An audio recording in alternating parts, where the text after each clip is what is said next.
It's time for the Larry H. Miller Utah Summer Games at Southern Utah University in Cedar City. Register today to participate in the 40th anniversary season of a Utah sports tradition at utahsummergames.org. Participate in over 50 sports around the state. Then plan to join the opening ceremonies Friday, June 5th, presented by State Bank of Southern Utah. Register today to participate in the 40th anniversary season of the Larry H. Miller Utah Summer Games. Nobody brings you better coverage of the teams you're passionate about than these guys. Try some more. This is DJ and PK on 97.5, the KSL Sports Zone. DJ and PK, it is time for the question of the day. Former Utes Spencer Fano and Caleb Lomu get drafted in the first round. Business as usual for the Utah program? Question mark. Alex, well, according to Joel Klatt, it's death, taxes, and Utah football. That's right. He's been pushing that. He loves that line. For a long time, man. And, most often he's right in terms of winning. You can't win it all and go to the Rose Bowl, or now, obviously, the Big 12 title game is where it's at until they wake up and realize those games are dumb and they get rid of them, which they will. But the program has been very successful for many, many years. And on the second, which was Lomu, obviously, that you heard Kirk Herbstreit. People in Michigan are wondering what they're going to get. This is what they're going to get from a Kyle Whittingham program. And that was something that has been a staple, yeah. And I think they're going to get that. I mean, they've already been talking about this Heitler kid, the running back from Michigan, who's an incoming freshman who was there for spring ball. They re-recruited him, I guess, and he chose to stay. Why wouldn't you, man? If I'm that kid and I got Kyle Whittingham coming to Utah or Michigan, and I know how many great offensive linemen they've put in, how many great running backs they've had, 1,000-yard rushers, blah, blah, blah. The history is there, and I don't think it's going to change. How many carries you're going to get? Yeah. Because you are going to get the ball. Especially if you're good enough. With Jason Beck, and Jason Beck's talked about, I take my guys and we tailor our offense to the talent that we have. Now, we're talking about Utah. That's Michigan. But I think that we're going to see a continuation of that. I don't know that Morgan Scalley is going to deviate. It's going to be fascinating to see over the next 5 years. I don't think we're going to see a big change from last year to this year with a returning quarterback. What do we do as far as what goes on? And then I assume Bird takes over, the Ficklin kid, after next season. At that point, he'll have 2 years. So we may have to get 5 years out before we actually see a quarterback that isn't a Kyle Whittingham guy, in a sense, take over for Utah. It might literally be for 4 years, with 1 year of Dampier and 2 years of Ficklin. Who knows with the transfer portal what can happen, but just going on that assumption, I think that the Utah will still be known as a program that is tough in the trenches, and you go there and you end up, if you're good, if you're a multi-year starter, if you start young, you're probably going to be an NFL guy, and that's really cool. This is pretty much what Utah has done in the draft for a decade now. Last year was a little bit of a blip because Lohner was drafted, and I don't think anybody else was. So that would kind of be the outlier. You look over the last 10 years, though, and this is how it goes. They're going to put, ballpark 5, 6, 7 guys in any given draft, sometimes a little more, sometimes a little less. You can actually look at the NFL draft, and it reflects what Kyle Whittingham said about needing to upgrade the talent joining the Pac-12. And, getting 3 years in and have better classes, and then you can see kind of the rise in the draft by the time they get to 2017. But you can draw a bigger comparison and say this is what Utah football has been for 25 years. Not quite as consistently, but those Sugar Bowl and Fiesta Bowl teams produced a lot of draft picks, if not that very year, then the year after also. Absolutely, yeah. What was the Sugar Bowl was 2004? 2008. Right? So it was the 2009 I meant Fiesta Bowl. draft. I was going back to Fiesta Bowl. Oh, the Fiesta Bowl team, it was 2004, and the 2005 draft, they had 5 guys picked, and then a couple more got picked the next year and the year after that. Yeah, for sure. So, they had some, obviously some sophomores and juniors who were on that Fiesta Bowl team who were really good. Eric Weddle was one of those guys. Yeah. It's just This is a program, and they can tout that, and they should tout that. Yep. Because kids want to play, most of them, I think, want to go to the NFL. That's where the money is, and that's what you've been doing. Who wouldn't want to play ball for a living if you have that opportunity rather than nothing against any other job, but when you're that young, and you're only young for a bit, NFL lifespan is so short that you've got a lot of time to do whatever else you want to do. As we just saw with DeBonsa and heard from DeBonsa, he wants to get his degree, and good for him. He's got the world by the tail right now, but it's going to go by once he starts hitting 33, 34, he's going to look, wow, man, these last 15 years, they just blew by. Everybody does. Maybe when you're young, you don't really think about it because it's not something that 35 years old to you is way old, as it should be when you're 19. But it goes by fast. And so the point I'm making is you can go do whatever other job you want to do after you're done. If you're playing NFL football at 35, you should consider yourself extremely fortunate. You'll have plenty of time to do whatever it is you want to do and go get the money now. Plus you'll have the money, man, and then if you use the money and don't let the money use you, you set yourself up. And Devon Vele talking about wanting to own an engineering firm. He's on his way if that's what he wants.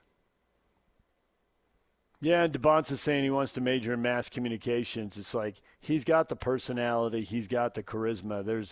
There's media work waiting for him somewhere, and who knows what the media look like when he's done playing in the NBA, but there'll be some type of media work somewhere. Someone will be talking about basketball, and it looks like he's aligning himself up to be one of those people. Well, I think that his future includes coaching the Jazz, doesn't it? After he plays there 15 years and wins a bunch of titles. Or succeeding Kevin Young as the coach. Oh, I see what you did at BYU. There. Nice. That would be something. Who knows what's ahead for him? They got to be living the dream. They had yesterday, I forget which parents. Oh, I think it might have been Simpson.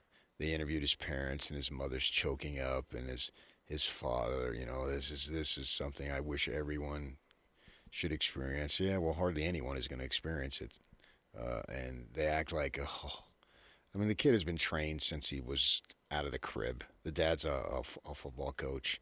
This wasn't by accident. This is what it was all about. They've worked for this since the kid was old enough to walk, and he got it. And that doesn't mean you can't be emotional. And we saw Spencer Fano, our guy for KSL Sports, Steve Bartle was there, and hugging his father. And he knew it was coming, too. It's like, it's not a surprise. He knew it was coming. It was going to come. It was just a matter of which pick. But still, it's a notable opportunity for them. And if you go to the University of Utah and I believe, especially if you're getting significant time as a freshman, you're in. I look at some of the freshmen who've played. Spencer Fano, right? Yep. He started from day one. Zach Moss got significant carries as a freshman. Eric Rowe, Clark Phillips, Jalen Johnson. These are guys just right off the top of my head without even looking or thinking about it. If you play a significant amount as a freshman at the U of U, you're going to the NFL. That's a fact. And I don't know that it's changing anytime soon. More reaction from people about this. Shots fired here, PK. They just can't help themselves. The question, and this wasn't, well, I guess maybe we should have anticipated this where it's going. Former Utes Spencer Fano and Caleb Lomu get drafted. Business as usual for the Utah program. And Brandon says, except for the winning. To which Baylor answers, 11-2 isn't good enough, huh? And that leads to a bunch of laughing, crying emojis and comments. So Utah had its most underrated 11-2 season in the history of the program. And I would dare say in the history of college football. They are 11-2, and they were barely talked about. And the thing that we're going to remember from this past season, is that's when Kyle Whittingham left. That was his last season as the winningest coach in the history of the program, rather than the actual team 11-2. Think about that, man. They were 11-2. So many ho-hum wins, capped by a ho-hum win that they just dominated Nebraska in Vegas right from the start. Wasn't much of a game. They should keep playing in Vegas, man. Aren't they undefeated since they went in the Pac-12 in Vegas? That's their home away from home. We talk about how BYU was. BYU saved the Vegas Bowl back in the early days of Bronco because the bowl was on life support in terms of attendance, and then BYU goes, 5 years in a row, was it? 4, 6? I don't even remember. I have to look it up. And then, they have to add extra stands, and one of them capped off by the BYU-Utah game in which they weren't scheduled to play that season, and they did, and it was sold out. It was fun. I remember doing the pregame show out there because the old Sam Boyd at Big Field, and we were out there, and that was just awesome. And now you look at Utah, when they go down there, they win, and they dominated, and it was an 11-2 season, but it's almost like it's not even thought of as an 11-2 season for some strange reason. They were an outstanding football program, and one of the losses was not that the venue matters between BYU and Utah, so I can't really say on the road as if it was a big travel thing, but it was a 3-point game with an onside kick, an opportunity to recover it and maybe tie it up or win it. Who knows? It was by wins and losses, it was Kyle's second best season. But they weren't playing in a conference title game, which they did 4 other times when they had, what turned out to be 3 and 4 loss seasons. So to just be sitting there with 2 defeats, that sets that apart. Aside, obviously, the Sugar Bowl season, they didn't lose at all. That's his best record by numbers. So he had higher ranked teams, and he had teams that were in conference title games or won conference championships, and the Rose Bowl teams will be remembered fondly. But as a winning percentage, 11-2, second best ever, and you're right. It's a footnote to Kyle Left. Yeah. To Michigan. That's crazy. I know. Yeah. Well, I don't think that the footnote is that he stopped coaching at Utah. He could have gone anywhere for him, but I think it's from Utah. It's the fact that they decided that he needed to go, essentially. They made him an offer he couldn't accept. But the team was really good, which leads me to optimism for next season, that the team will, again, be really good. And they'll have to replace the offensive line, understood, because they have 2 studs there that go in the first round. And they can use that, man. Morgan can use that in his recruiting, that's not going to change, that's still who we are. We are going to be tough in the trenches, and our guy Joel Klatt will continue to sing our praises because we're not changing. I agree. Way to go.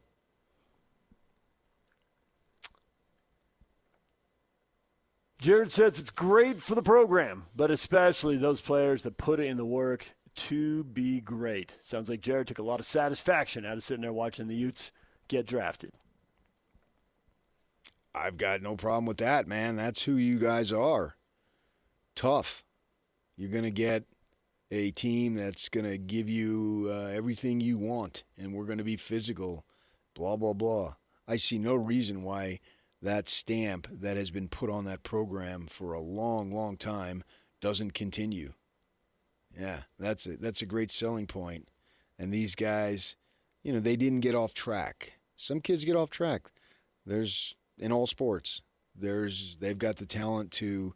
There's kids in high school who got the talent to go play in the colleges, but they get off track. And there's kids in the colleges that have the talent, but they get off track to go play in the NFL, and it doesn't happen. And these 2 stuck with it and did what they were supposed to do. Yeah, that's role model-ish type behavior. You got to be big enough. I mean, and they are. They have the size, so they can get that thing done. But, yeah, they deserve the credit for doing what they needed to do. And, their good fortune, they stayed relatively injury-free, and they were able to play. And now this is their reward, but in a strange way, it's just the start. It's not a culmination of anything. It's the beginning of something. The beginning of a new lucrative chapter for both these guys. Yeah. Yeah, we'll see what they do. First round in the NFL, you're expected to play because anytime a first round pick is released in the first 2 or 3 years, it's always noteworthy. Like, oh my gosh, what happened? You know what I mean? As far as that goes. Yeah, it's a story when they swing and miss that high. Yeah. And we'll see what the Browns do. I have no idea. But and you got the Patriot thing with this stupid Vrabel nonsense. And but they seem to be a team that is on the ascend with the nice. I don't know what's going to happen with Vrabel. I just don't get these guys. Was it worth it? Was it that special? Was it that much different? Doing what with your wife? They really had to go do that? What the heck? Well, we left it out. I mean, now it's more the salacious stuff. But man, there was a lot of salacious stuff coming out yesterday. Holy cow! A lot of speculation. Was it worth it? That's all. Yeah. Was it worth it? It doesn't seem like it. Seems like it'd be pretty embarrassing. And now, if it was Heather Locklear, that might be another story. Easy does. Yeah, and just the level of embarrassment he seemed to have, just having to get up there. Of course, he should be. How about the wife and kids? Yeah. Hey, come on, man! My goodness, so many men have been taken down by that. It's ridiculous, but I assume he's going to continue to coach, and I assume the team is going to be better than it was last year. So Lomu steps into a winning situation, which tends to happen the later that you are drafted. That's what's going to be cool about the Jazz this year when they draft. That young man is not stepping into a losing situation. Now, I know, hey, they've been losing for 4 years in a row, but that's over. That's freaking over, man. This team is going to win next season to the point it's going to be boring. It's going to be like in the old days. Wasn't it boring in a sense that the Jazz won? Yeah, of course they won. They're supposed to win. No. Yeah, that's boring. I think it'll get to that. It will. I don't think it'll get to that year one. Maybe not. It does get to that. But maybe it will. When you say you don't think, that means you're opening up the possibility that it will. I believe that the anticipation of will they get to 45, will they get to 50, will they get to 55, will they be seated 8, 6, or 4, whatever, higher than that, that will drive whatever happens next year. Now, you get a little further out, you do get into a stretch, and we saw this when Sloan was just stacking up 50-win seasons. It's like, all right, they're going to be in the 4 or 5 series. Let's get to the playoffs, and here we go. I'm putting no limits on these guys. Let them put them on themselves. I'm not gonna put any limits. I'll put high expectations, but I'm not going to go floor. I'm willing to talk about ceiling, but I don't want to talk about floor. No, not after 4 years of crap. Nope. Not next season. And Lomu, that's the same thing with the Patriots, right? You establish the Patriots right off the bat as AFC winners. That's the floor. Minimum. They got to do that again, or it's a bust. Oh, I think so. Yeah, unless this coaching situation has really screwed it up, but it is just one man. And no one's doubting his coaching ability. It's amazing how all these guys, obviously we saw it with Tiger, you had all this, fooling around stuff, but it didn't, once he got on the tees, it didn't seem to get in the way. And now we see these other two ding-dongs have been doing this for years, and clearly it was compartmentalized because the Patriots had a breakout season last season, right? Yeah, they did. And so we expect that's the bar. That's the same thing with the Jazz. Whatever they do in the 26-27 season, that's the bar. That's the low point. It'll be the high point in the last 5 years, understood. But beyond that, that becomes the bar, right? And then you have to continue to clear it. It gets to a point where it's impossible to clear it. OKC, hopefully you get to that point. Like OKC can't clear the bar. They can reach it again, but they can't get any higher, I guess, unless they sweep everybody and their dog. But that'd be awesome. But I wouldn't want that, because then that seems like, oh, man, the competition sucked. Then you invite that, right? Whereas last year it went right down to the end. And actually for OKC, they can, if you want, Halliburton went down or else, you know what I mean? They can put to rest all that stuff this season by winning it. You can't get lucky a couple of years in a row. You want to give them luck one time, okay, fine. But if you win 2 titles consecutively, that means you're really good. DJ and PK, it's 97.5, the KSL Sports Zone. History will be made tonight. Where does it rank on the list of historic sports nights in our state? We will get to that next. Stay with us.